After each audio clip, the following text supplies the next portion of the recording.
다윗은 사울의 칼을 차고 몇 걸음 걸어 보았지만 투구와 갑옷이 거추장스러워서 걸을 수가 없었습니다.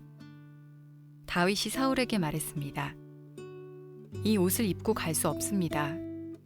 거추장스러워서 몸을 움직일 수가 없습니다. 다윗은 투구와 갑옷을 다 벗어버렸습니다. 다윗은 손에 막대기를 들었습니다. 그리고 시냇가에서 조약돌 5개를 주워서 양을 칠 때 쓰는 주머니에 넣고 손에는 물매를 들었습니다. 그리고 나서 골리앗에게 나아갔습니다. 바로 그때 블레셋 사람 골리앗도 다윗에게 다가오고 있었습니다. 골리앗의 방패를 든 사람이 골리앗 앞에 있었습니다. 골리앗은 다윗을 바라보았습니다. 골리앗은 다윗이 살결이 불그스레하고 잘생긴 어린아이라는 것을 알았습니다. 골리앗은 불쾌한 표정으로 다윗을 내려다보았습니다. 골리앗이 다윗에게 말했습니다. 막대기를 가지고 오다니 너는 내가 개인 줄 아느냐? 골리앗은 자기 신들의 이름을 들먹이며 다윗을 저주하였습니다. 골리앗이 다윗에게 말했습니다. 이리 오너라. 내가 네 몸을 공중의 새와 들짐승들에게 먹이로 줄 것이다. 다윗이 골리앗에게 말했습니다. 너는 나에게 칼과 큰 창과 작은 창을 가지고 나아오지만 나는 만군의 여호와의 이름으로 너에게 간다. 여호와는 이스라엘 군대의 하나님이시다. 너는 여호와께 욕을 했다. 오늘 여호와께서는 너를 나에게 주실 것이다. 나는 너를 죽여 너의 머리를 벨 것이며 블레셋 군인들의 몸을 공중의 새와 들짐승들에게 먹이로 줄 것이다. 그렇게 하여 이스라엘에 하나님이 계시다는 것을 온 세상이 알게 할 것이다. 여기 모인 모든 사람들에게 여호와께서는 자기 백성을 구하시기 위하여 칼이나 창을 쓰실 필요가 없다는 것을 알게 할 것이다. 싸움은 여호와의 것이다. 하나님께서 우리가 너희 모두를 물리쳐 이기도록 도와주실 것이다. 골리앗이 다윗을 공격하기 위하여 가까이 왔을 때 다윗도 재빨리 골리앗을 향해 달려갔습니다. 다윗은 자기 주머니에서 돌 하나를 꺼내어 물매에 올려놓은 다음 물매로 돌을 던졌습니다.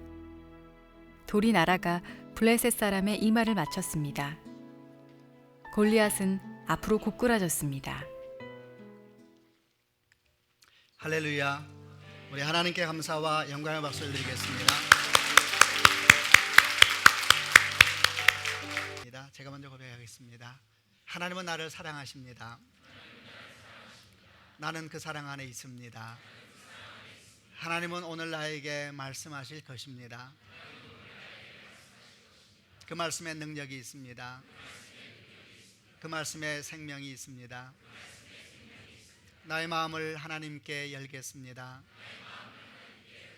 나의 생각을 예수님께 집중하겠습니다. 들은 만큼 변합니다. 들은 만큼 행복해집니다. 오늘 저희가 나누는 사도행전 17장 말씀은 어쩌면 다윗 이야기 가운데서 가장 유명한 본문입니다. 왜냐하면 다윗과 골리앗의 대결에 대한 내용들이 기록되어 있기 때문입니다. 사무엘상 17장 1절은 이렇게 시작이 됩니다. 블레셋 사람들이 전쟁을 하기 위해 군대를 모았습니다. 이렇게 하면서 블레셋이 이스라엘 향하여 전쟁을 걸어오는 것에 대한 기록으로 사무엘상 17장이 시작이 됩니다. 그런데 이 17장을 잘 이해하기 위해서는 우리가 지난주에 보았던 16장 뒷부분을 생각하는 것이 도움이 됩니다. 16장 뒷부분에서 하나님의 영이 여호와의 영이 사울 왕에게서 떠났다라는 기록을 우리는 보았고, 하나님의 영이 떠나고 나니까 그에게 악한 영이 와서 그를 괴롭히기 시작했다라는 기록도 보았습니다.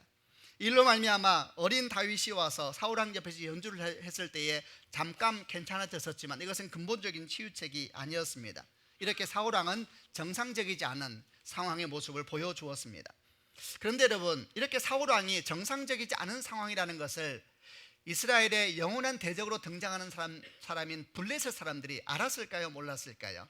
아마 금방 그 이야기를 들었을 것입니다. 사무엘상 14장을 보게 되면 사울과 요나단이 용사였을 때에 요나단이 블레셋을 공격하여서 큰 패배를 안긴 적이 있었습니다. 그러나 그때 블레셋은 사울 왕과 요나단을 건들 수가 없었습니다. 왜냐하면 그때 그들은 용사였고 하나님의 영이 그들과 함께 있었기 때문에 건들 수 없는 공동체의 모습을 가지고 있었습니다. 그런데 이제 소문이 들리기 시작하는 것입니다. 사울 왕이 정상이 아니다라는 소문이 들렸을 때에 블레셋은 어떻게 하겠습니까? 복수를 준비하는 것이지요. 그리고 전쟁을 준비해서 드디어 시간이 되어서 이들이 전쟁을 하기 위해서 군사를 모으고 국경 지역으로 움직이게 된 겁니다. 블레셋은 에베스 담림이라는 곳에 진을 쳤고 이에 대항하는 사울과 이스라엘 군대는 그 반대편 언덕 위에 진을 칩니다. 양쪽 다 언덕 위에 진을 치고 그 사이에 계곡이 있었는데 그 계곡이 엘라 골짜기라 하는 계곡을 사이에 두고 양쪽 진영이 진을 치고 있다고 생각을 하면 됩니다. 이렇게 사무엘 17장이 시작되다 말고 이제 4절에 가게 되면 갑자기 하나님께서 골리앗에 대한 소개를 하기 시작합니다. 블레셋이라는 군대에서 그 군대 가운데 있는 골리앗이라는 한 사람을 급속도로 소개하면서 내용을 조금 더 초점을 맞춰가기 시작합니다. 4절에 이런 말씀이 나옵니다. 블레셋 사람에게는 골리앗이라고 하는 한 대장이 있었습니다. 그 사람은 가드 사람이었고 키는 6규빗 한 뼘 가량 되었습니다. 이러면서 이제 골리앗을 소개하기 시작해요. 이 골리앗을 뭐라고 말하냐면 쉬운 성경은 대장이 있었다 그래요. 골리앗이라고 하는 한 대장이 있었습니다. 이렇게 대장이라고 소개하는데 개역 성경은 뭐라고 말하냐면 싸움을 도두는 자 이렇게 번역을 하고 있고 영어 성경은 챔피언으로 번역을 하고 있습니다. 그럼 원래 이 대장으로 번역되는 히브리어는 어떤 뜻을 가지고 있느냐? 이 히브리어의 뜻이 둘 사이를 왕래하는 사람이라는 뜻을 가지고 있습니다. 여러분 사실 이 사람이 바람잡이였습니다. 싸움을 부추겨 일으키는 바람잡이. 개역 성경의 번역이 조금 더 이해하는 데 도움이 될 겁니다.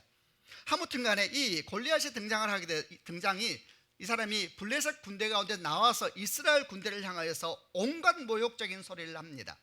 고대 전쟁은 다 신들의 전쟁이었습니다. 그러므로 모욕적인 언어라는 것은 반드시 신하고 연관되어 있었습니다. 이스라엘의 신 여호와를 모욕하고 그의 군대를 모욕하고 수없는 소리를 질러대는 모습으로 골리앗이 등장을 합니다. 그런데 이렇게 골리앗이 소리를 지르고 모욕적인 언어를 한다 할지라도 이스라엘 군대 군사들은 어떻게 반응하는가? 그들은 두려워 떨면서 언덕 위에 숨고 자기 모습을 감추기에 급급합니다. 왜냐하면 골리앗의 모습이 대단했었거든요. 성경은 이 골리앗의 모습이 얼마나 대단한지를 구체적으로 설명합니다. 한번 들어보시길 바랍니다. 그 키는 6규빗 한 뼘, 한 규빗은 한 45cm 정도 되지요. 6규빗 한 뼘은 어느 정도 키가 되느냐? 2m 85, 한 3m 가까이 되는 거예요. 그리고 온몸은 놋으로 방어를 했는데 놋투구를 쓰고 그리고 놋 갑옷을 입었는데 이 놋 갑옷 무게만 5,000세겔 57kg, 한 60kg 정도 되는 놋 갑옷을 입고 있었고 그리고 다리도 놋으로 보호대를 만들어서 온몸을 놋으로 감싸고 있는 그런 모습으로 등장을 합니다. 그가 가지고 있는 창이 있는데 창이 배틀채마다 배틀처럼 보였다 그랬어요. 배틀채. 키가 3m니까 최소한 창이 그보다 컸겠지요. 그런 큰 기둥 같은 창을 들고 있고 이 창 끝에 있는 창날의 무게만 600세겔 7kg 정도 상상하시길 바랍니다. 그리고 옛날에는 이렇게 창을 드는 사람 앞에 병기를 드는 사람이 같이 따라 나왔는데 얼마나 큰지 한 사람이 방패만 들고 나와요. 큰 방패를 들고 한 사람이 앞서 나오고 뒤에서 이렇게 큰 골리앗이 큰 창을 들고 나와서 있는 겁니다. 그리고 이스라엘 백성을 향하여서 군사를 향하여 온갖 모욕적인 말을 하고 있는 그림을 생각하시면 됩니다. 여러분 이렇게 골리앗에 대해서 생각하다 보면 어떤 느낌이 듭니까? 저는 이런 생각이 들었습니다. 정말 3m나 되는 사람이 있을까? 성경이 있다 그러니까 있는 것이지요. 그러면서 이런 생각이 들었어요. 갑옷이 60kg나 되고 창날의 무게가 7kg나 되고 온몸을 놋으로 된 것으로 감싸고 있는 이 사람 제대로 움직이기는 할까? 저는 이런 생각이 들었습니다. 그러면서 계속 드는 생각은 이 사람은 전쟁에서 싸우는 용사라기보다는 말 그대로 바람잡이 같은 사람은 아닐까? 이런 생각이 막 들기 시작했는데 여러분 이 생각을 잠깐 가지고 계시면서 묵상을 좀 더 해보겠습니다. 어쨌든 골리앗은 이스라엘 백성들의 공포 그 자체였습니다. 괴물이었습니다. 괴물. 나오면 도망가기 바빴죠. 그러기를 성경은 40일 동안이나 계속했대요. 이것도 기억하고 있으셔야 돼요. 이러기를 40일 동안이나 계속합니다. 그 다음에 성경은 이렇게 설명하고 난 뒤에 다른 사람 한 명을 등장시키는데 다윗을 설명하기 시작합니다. 성경의 의도는 명확합니다. 이제 더 이상 블레셋과 이스라엘 전쟁이 아니라 골리앗과 다윗, 괴물 같은 골리앗과 너무나 연약해 보이는 다윗을 성경가에 등장시키면서 오늘 이 싸움이 무슨 싸움인가에 대해서 초점을 점점 명확하게 해가고 있지요. 다윗은 어떻게 등장하는가? 그는 원래 이 전쟁에 군사로 참여하지 않았습니다. 왜? 그러기엔 너무 어렸던 것 같아요. 그 대신에 다윗의 형 중에서 첫째, 둘째, 셋째 형이 이 전쟁에 참여하게 됩니다. 그럼 다윗은 왜 연결되었느냐? 아버지가 세 형들의 안부가 궁금해서 막내 아들에게 전쟁터에 가서 형들 안부를 좀 파악해 오라 그래요. 그러면서 형들이 먹을 음식도 보내줍니다. 볶은 음식 한 에바라 그랬어요. 한 에바는 22리터 정도 생각하시면 되겠죠. 그리고 빵 10덩이, 치즈 10덩이. 그리고 이제 이걸 들고 배들 내면서 엘라 골짜까지 가는 겁니다. 거리가 24km 정도. 성인 남자가 그냥 열심히 걸어가도 6시간 정도 걸리는 거리이죠. 그런데 22리터를 되는 볶음 곡식을 들고 빵 10덩이를 들고 치즈 10덩이를 들고 움직이는 것은 결코 쉬운 일이 아니었을 겁니다. 이 정도 묵상을 하다 보면 좀 더 나아가기 전에 문득 마음 가운데 이런 생각이 들었습니다. 아니, 어떻게 이 아버지는 그 위험한 곳에 막내 아들을 보낼 생각을 했을까? 아들이 8명입니다. 막내가 8번째가 다윗이에요. 그러면 3명 나갔으면 그 사이에 4명이나 더 있잖아요. 근데 아버지 이세는 그 위험한 일을 다윗을 시키기로 결정을 해요. 그래서 생각했습니다. 이 아버지 이상하네. 굉장히 위험한 길이었는데. 그러니까 어떤 생각이 드냐면 이 아버지는 막내 아들의 안전에 대해서는 관심이 없나 보구나, 막 이런 생각이 들어요. 그러다 보니까 어떤 마음이 들어요? 이 다윗 너무 불쌍한 거예요. 여러분, 아버지에 의해서 보호받지 못하는 아들이라는 의미가 뭔지 아시죠? 아버지의 역할 중에 하나는 자녀를 보호하는 거예요. 근데 그 보호하지 못한 아버지로 등장을 해요. 그러니까 생각이 들죠. 이 다윗 너무 불쌍하네. 야, 이거 좀 그러네. 막 이 생각이 들었어요. 그런데 여러분, 저는 묵상을 이렇게 많이 복잡한데 정작 당사자인 다윗은 복잡하지 않습니다. 그는 아버지가 그렇게 말할 때 그 말을 듣자마자 자기 양을 다른 목동에게 맡기고 전쟁터로 한 걸음에 달려갑니다. 여러분, 우리는 여기서 이제 골리앗 얘기를 하기 전에 하나님께서 내 마음에 합한 자라고 말했던 다윗에 대해서 보게 됩니다. 여러분, 다윗은 스스로를 향하여서 자기가 불쌍한 사람이라 생각했던 아이가 아닌 것을 기억하는 축복이 있기를 바랍니다. 만약 다윗이 자기 인생을 탓하고 자기 삶을 한탄하면서 나는 아버지의 보호도 받지 못하고 사랑도 받지 못하는 이런 아들에 불과하구나라는 생각이 그의 마음에 있었다면 그는 아마도 엘라 골짜기를 향해서 떠나지 않았겠지요. 떠나지 않았다면 골리앗도 만나지 못했겠지요. 골리앗도 만나지 못했다면 그는 이스라엘 위대한 장군으로 드러날 기회도 없었을 것입니다. 아니, 갔다 할지라도 그런 마음으로 갔다면 그가 골리앗을 보았다 할지라도 그는 용사로 드러나지 못했을 것입니다. 이 일을 깊이 묵상하지 않더라도 여러분, 한 가지는 교훈할 수 있습니다. 자기 자신을 너무 불쌍히 여기지 않기를 바랍니다. 아멘 하시길 바랍니다. 여러분, 자기를 너무 불쌍히 여기지 않기를 바랍니다. 자기 환경을 탓하고 상황을 탓하면서 내 인생은 너무 불쌍하다 자꾸 생각에 빠지는 것은 여러분 건강한 모습이 아닙니다. 믿음은 무엇인가? 하나님께서 그것 또한 합력하여 선을 이루실 것입니다. 아멘이죠. 다윗은 엘라 골짜기로 갑니다. 드디어 오늘 사건의 중심지인 땅에 가게 되죠. 그리고 뭘 봅니까? 상황을 보게 되죠. 양 진영이 서로 대치하고 있습니다. 다윗은 이제 형을 찾아 나서기 시작합니다. 그 이스라엘 군사들 가운데. 그리고 형 3명을 찾지요. 찾아서 이제 이런저런 얘기를 하고 있는 중인데 갑자기 저 반대편에서 큰 소리가 들려옵니다. 골리앗이 나타난 겁니다. 그리고 언제나처럼 40일 동안 그랬다 그랬잖아요. 막 소리를 지르기 시작합니다. 다윗이 다 듣고 있지요. 분명히 하나님을 모욕하는 소리였습니다. 하나님의 군대를 멸시하는 소리였습니다. 막 큰 소로 괴물 같은 골리앗이 나타나 외치고 있는데 다윗 주변에 있는 사람들이 모습도 보이기 시작합니다. 막 도망가기 시작합니다. 바위에 숨기 시작하고 더 안전한 곳을 찾겠다고 뛰어가는 이스라엘 군대들의 모습을 보고 있는 다윗을 생각해 보시기를 바랍니다. 이 모든 것을 다윗은 눈으로 보고 있었습니다. 그리고 정말 이해할 수가 없었습니다. 저는 이 말씀 묵상하면서 제가 다윗의 눈과 마음을 가지고 그 자리에 서 있어 보았습니다. 정말 골리앗의 소리가 들려옵니다. 하나님의 이름을 모욕하고 하나님의 군사들을 모욕하고 있습니다. 근데 이 골리앗이 이렇게 하나님의 이름을 모욕하고 하나님의 군대를 모욕함에도 불구하고 어느 누구도 분노하지 아니하고 어느 누구도 슬퍼하지 아니하고 다 도망가기에 바쁘고 숨기에 바쁩니다. 하나님의 군대라고 하는 사람들이 자기 안위를 지키기 위해서 동서남북 뛰어다니면서 좀 더 큰 바위 차지하겠다고, 좀 더 높은 바위 차지하겠다고 뛰어가는 모습이 눈에 보입니다. 그리고 이런 생각이 들었습니다. 왜 이렇게 낯설지 않지? 왜 이렇게 익숙한 상황이지? 왜 이렇게 한국 교회하고 비슷하고 우리의 상황과 비슷할까? 하나님의 이름이 모욕당하고 하나님이 군대라고 하는 교회가 멸시당하는데 분노하는 사람도 없고 슬퍼하는 사람도 없고, 오히려 믿는 사람들조차도 그 믿음을 감추려고 하고, 하나님의 약속을 가진 사람들조차도 자신의 안일함만 취하고 자신의 안전만 향해서 나아가고 있는 이 시대가 어떻게 이렇게 비슷할까? 세상은 너무나 크게 보이고 우리 믿음은 너무나 작아 보이고, 세상은 너무나 위대해 보이는데 교회는 너무나 무능해 보이는데 어떻게 이렇게 비슷할까? 이렇게 골리앗의 소리에 주눅이 들어서 여기저기 뛰어다니면서 숨겠다고, 다른 사람보다 더 높은 데 올라가고 다른 사람보다 더 큰 바위 차지하겠다고 뛰어다니면서 소리 지르고 있는 이스라엘 군사들을 보면서 왜 이렇게 비참한 것일까 생각이 들었습니다. 우리하고는 관련이 없는 것일까? 나하고는 관련이 없는 것일까? 그럴 수 없지요. 목사님, 그래도 우리 교회는 안 그러잖아요. 저는 안 그래요. 저 교회는 그럴지 몰라도 우리 교회는 안 그래요.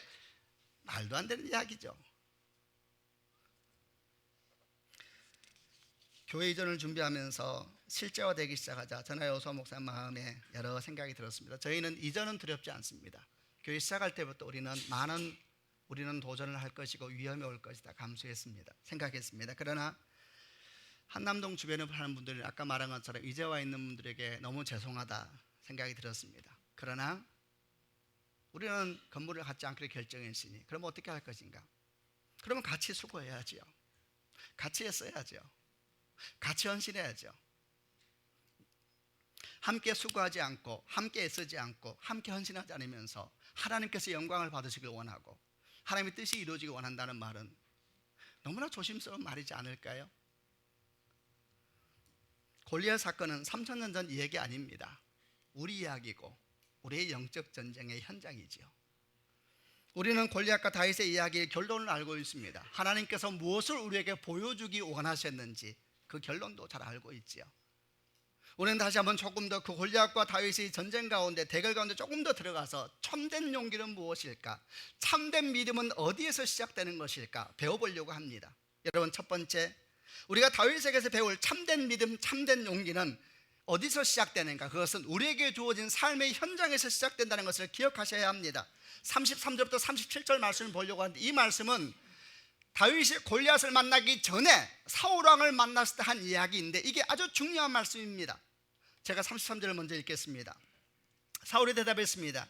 너는 저 블레셋 사람과 싸울 수 없다. 너는 아직 어린아이일 뿐이지만 골리앗은 젊었을 때부터 싸움을 많이 해온 뛰어난 군인이다.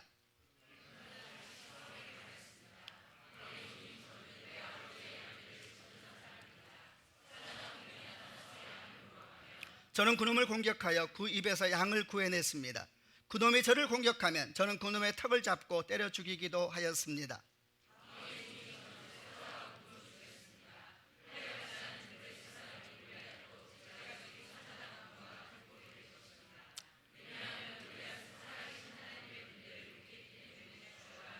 여호와께서는 나를 사자와 곰에게서 구해주셨습니다. 여호와께서 나를 이 블레셋 사람으로부터도 구해주실 것입니다. 사울이 다윗에게 말했습니다. 가거라, 여호와께서 너와 함께 하시기를 빈다. 여러분, 사울왕은 말리고 있습니다. 왜? 비교가 안 되니까 말린 것이죠. 그러나 정작 이 대결의 당사자인 다윗은 너무나 확신에 차 있습니다. 그의 말은 너무나 당당합니다. 왕이시여, 왕의 종인 제가 아버지의 양떼를 지킬 때에 사자나 곰이 나타나 양을 물어가면 저는 그놈을 공격하여 그 입에서 양을 구해냈습니다. 그놈이 저를 공격하면 저는 그놈의 턱을 잡고 때려 죽이기도 했습니다. 왕이시여, 왕의 종인 저는 사자와 곰도 죽였습니다. 하물며 이 할례 받지 못한 블레셋 사람이 문제이겠습니까? 그는 살아계신 하나님의 군대를 모으겠습니다. 그는 제가 죽인 사자나 곰과 같이 될 것입니다. 여호와께서 저를 사자의 발톱과 곰의 발톱에서 구해 주셨던 것처럼 이 블레셋 사람으로부터도 구해 주실 것입니다. 아멘이죠. 여러분, 그런 말합니다. 하나님께서 저를 사자의 발톱과 곰의 발톱에서 구해 주셨으니 이 블레셋 사람으로부터 나를 구해 주실 것입니다. 아멘이다. 여러분, 이 용기는 어디서 시작된 것입니까? 분명히 나와 있지 않습니까? 사자의 발톱과 곰의 발톱으로부터 이긴 사람만이 블레셋 골리앗으로부터 이길 수가 있는 것입니다. 여러분, 믿음과 용기는 어디서 생깁니까? 교회에서 생깁니까? 금식하면 생깁니까? 기도원 가면 생깁니까? 헌금 많이 하면 생깁니까? 아닙니다, 여러분. 주님께서 우리에게 말씀하는 용기는 삶의 자리 한가운데서 믿음으로 몸부림치는 여정을 통해서 생기는 것을 믿는 축복이 있기를 바랍니다. 다윗은 목자였습니다. 그의 삶의 자리는 거친 삶의 자리였습니다. 그러나 여러분, 그 자리에서 그는 최선을 다하며 살았습니다. 여러분 보세요. 그는 막내 아들입니다. 아버지가 그를 보호하지 않았어요.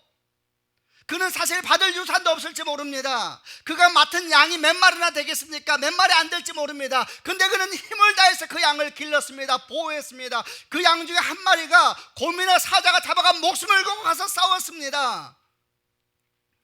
여러분, 그는 자기 일을 부끄러워하지 않았습니다. 자기 직업을 부끄러워하지 않고 자기 삶의 자리를 부끄러워하지 않고, 만약에 부끄러워했다면 여러분, 목숨을 걸고 양을 구해내지는 않았을 겁니다. 참된 용기는 도대체 뭡니까? 용기란 뭡니까? 성경에서 말하는 용기라는 것은 대단한 일을 하는 것이 아닙니다. 엄청난 산에 올라가고 거친 바다를 수영해서 지나고, 여러분, 그게 참된 용기입니까? 아닙니다. 성경에서 말하는 참된 용기는 주어진 삶의 자리에서 정직하게 사는 것입니다. 성실하게 사는 것입니다. 신실하고 순결하게 사는 것입니다. 여러분, 용기가 도대체 뭡니까? 순결함이 용기입니다. 정직함이 용기입니다. 신실함이 용기입니다. 믿음이 용기입니다. 여러분, 다윗이 곰과 사자가 공격이 올 때마다 그가 얼마나 하나님 이름을 불렀는지는 하나님과 다윗만 아십니다. 그런 말할 수 있습니다. 곰의 발톱과 사자의 발톱에 주께 나를 구해주셨습니다. 그러므로 블레셋 저 사람에게 나를 구해 주실 것입니다. 우리의 삶의 자리가 여러분, 곰과 같은 상사를 만날 수도 있고 사자와 같은 절망적인 상황을 만날 수 있을 그때에 우리가 믿음으로 버텨낼 수 있다면 골리앗도 이기게 되는 것입니다. 아멘. 용기의 시작은 우리 삶의 자리입니다. 조금만 정직하게, 조금만 순결하게, 조금만 신실하게 그렇게 버텨낼 수 있다면 우리는 골리앗도 능히 이기게 될 겁니다. 두 번째, 다윗이 가지고 있었던 믿음과 참된 용기는 어디에서 그 진면목이 나타나기 시작합니까? 그것은 세상의 영광, 거짓된 영광을 기꺼이 벗어버릴 때 그 진면목을 나타내는 것입니다. 38절부터 40절 말씀을 읽겠습니다. 제가 38절 읽겠습니다. 사울은 자기 옷을 다윗에게 입혀주었습니다. 사울은 다윗의 머리에 노투구를 씌워주고 몸에도 갑옷을 입혀주었습니다.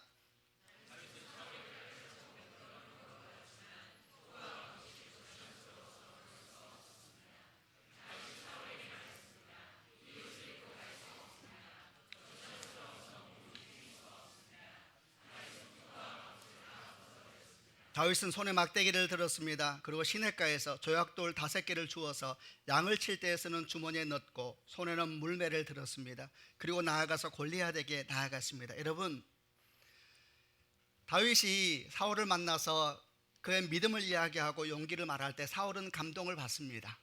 당연하지요. 신실한 자가 세상을 감동시키는 것입니다. 순결한 자가 세상을 감동시키는 것입니다. 믿음의 사람이 세상을 감동시키는 겁니다. 하나님의 영이 땅한 사울 왕이 감동을 받습니다. 그래서 어떻게 합니까? 자기 투구를 줍니다. 자기 투구를 벗어서 다윗에게 탁 씌워줘요. 갑옷을 벗어서 다윗에게 입혀줍니다. 자기 칼, 왕의 칼을 꺼내서 다윗에게 줍니다. 그래서 다윗이 어떻게 합니까? 입어보고 써보고 걸어봅니다. 걸어보니까 너무 불편한 겁니다. 그래서 어떻게 했습니까? 벗어버리는 것입니다. 여러분, 참된 용기는 거짓된 영광을 벗어버릴 때 진면목을 나타내는 겁니다. 얼마나 많은 크리스찬들이 자신에게 맞지 않는 영광을 취하고 세상의 영광을 취하다가 수치를 당합니까? 얼마나 많은 사람들이 자기 인생의 그 영광이 전혀 복이 되지 않다는 걸 믿으면서도 여전히 놓지 아니하여서 취하고 빠지고 홀려서 부끄러움과 수치를 당할 때가 많습니까? 여러분, 그 영광은 살리는 영광이 아니고 죽이는 영광이라는 것을 기억하는 축복이 있기를 바랍니다.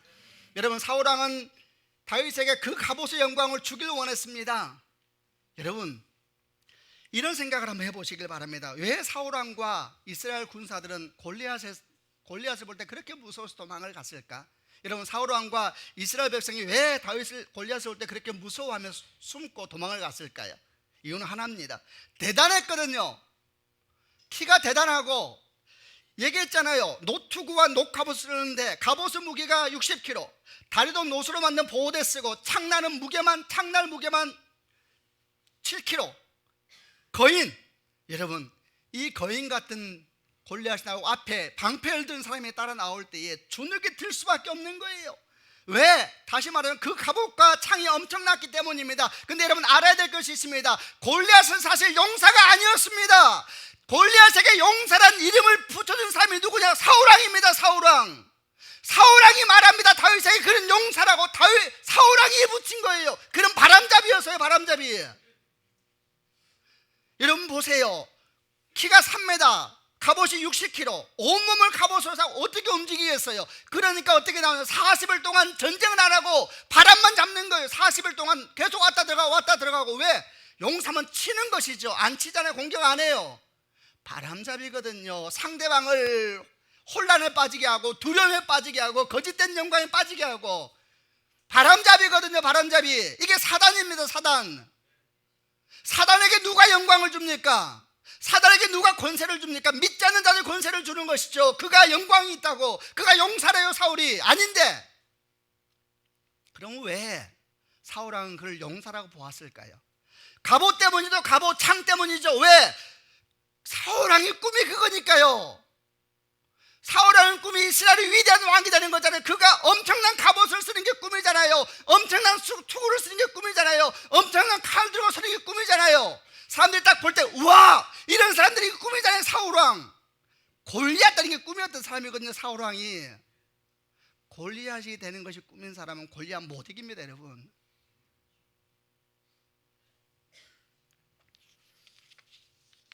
세상에서 위대한 왕이 되려고 하는 사람, 여러분 그 사람은 사울왕의 길을 걷고 있는 것입니다. 여러분 축복합니다. 하나님 앞에서 위대한 용사가 되기를 바랍니다. 여러분의 꿈이 골리앗이 되는 것이 꿈입니까? 아니라고 말하셔야 됩니다. 여러분의 꿈이 골리앗이 되는 것이 꿈입니까? 그렇지 않다면 세상이 주는 갑옷과 칼과 투구를 벗어버리기를 바랍니다. 다윗은 어떻게 했습니까? 조약돌을 줬습니다. 조약돌. 부지 표현하자면 조약돌의 영광. 하나님께서는 그를 어떻게 대하셨습니까? 이스라엘 역사상 가장 위대한 왕의 투구를 씌워주셨고, 가장 위대한 왕의 갑옷을 씌워주셨고, 가장 위대한 왕의 칼을 갖게 하셨죠. 그 인생에서 예수 그리스도가 오게 하시고, 지금도 이스라엘 가운데 가장 위대한 시대는 다윗 왕의 시대인 거 아시죠? 사랑하는 성도 여러분, 우리는 골리앗의 영광을 쫓아가지 말아야 합니다. 모든 거짓된 영광을 벗어버릴 때 두려움도 떠나가게 될 것이고, 참된 용기와 믿음이 우리 가운데 가득 임하게 될 줄로 믿습니다. 여러분, 우리는 세상의 칼을 놓을 수 있을까요? 그리고 조약돌 같은 하나님의 힘을, 믿음을 취할 수 있을까요? 그런 축복이 있기를 바랍니다. 여러분, 주보를 한번 보세요. 주보 앞에 보면 사진이 하나 나와 있는데 이게 아주 이뻐요. 이렇게 적혀 있습니다. 손에 막대기를 가지고 시내에서 매끄러운 돌 5을 골라서 자기 목자의 재고 곧 주머니에 넣고 손에 물매를 가지고 블레셋 사람에게로 나아가니라. 다윗이 손 같지 않아요? 시냇가에서 돌 5을 고르는 것. 여러분, 이 손이 여러분의 손이 되길 바랍니다. 그래서 우리가 여러분의 마음을 도와드리기 위해서 우리도 돌멩이 준비했어요. 의자 밑에 찾아봐 봐요. 하나씩 다 있을 거예요. 다 꺼내시길 바랍니다.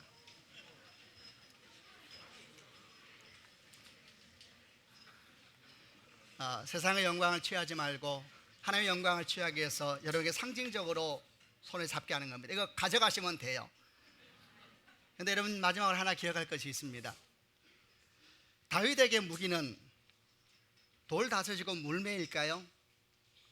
여러분, 아닙니다.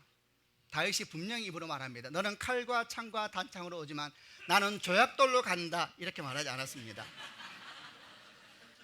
나는 만군의 여호와의 이름 곧 네가 모욕하는 이스라엘 군대의 하나님의 이름으로 내게 가노라. 여러분, 궁극적으로 조약돌의 능력이 아닌 것입니다. 조약돌은 우리 연약함과 우리 부족함을 보여주는 것이지요. 우리에게 뭘 가르치냐? 기도하라는 것입니다. 참된 믿음을 취하라는 것입니다. 세상 영광의 갑옷을 취하지 말라는 것입니다. 골리앗의 영광을 쫓지 말라는 것입니다. 다윗이 말합니다. 나는 하나님의 이름으로 내게 가노라. 하나님의 이름이 뭡니까? 여호와 니시, 여호와 라파, 여호와 샬롬, 여호와 로이.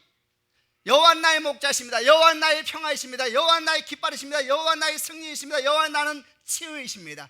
믿음이고 삶의 경험이지요. 한 번도 나를 실망시킨 적이 없으셨던 하나님, 한 번도 나를 버리지 않으셨던 하나님, 다윗은 말하는 겁니다. 너는 칼과 창과 단창으로 내게 오는구나. 나는 내 하나님, 한 번도 나를 버리지 않으시고 한 번도 나를 멀리하지 않으셨던 하나님, 그 하나님 이름은 너에게 간다. 온 세상으로 전쟁의 칼과 창에 있지 않음을 온 무리로 알게 하리라. 여러분, 이 무리가 누군지 아세요? 블레셋 사람만을 말하는 게 아니에요. 이스라엘 백성들에게 하는 메시지입니다. 이스라엘 백성들, 하나님의 군대, 교회를 향한 말씀이죠. 칼과 창에 있지 않으면 이 무리로 알게 하리라. 나는 여호와의 이름으로 내게 간다. 사랑하는 성도 여러분, 하나님 앞에 용사가 되는 축복이 있기를 바랍니다. 아멘이죠. 믿음으로 걸어가고 믿음으로 도전하면 주께서 일하십니다. 그게 우리 삶의 경험이 되고 고백이 되는 축복이 있기를 바랍니다. 기도하십시다.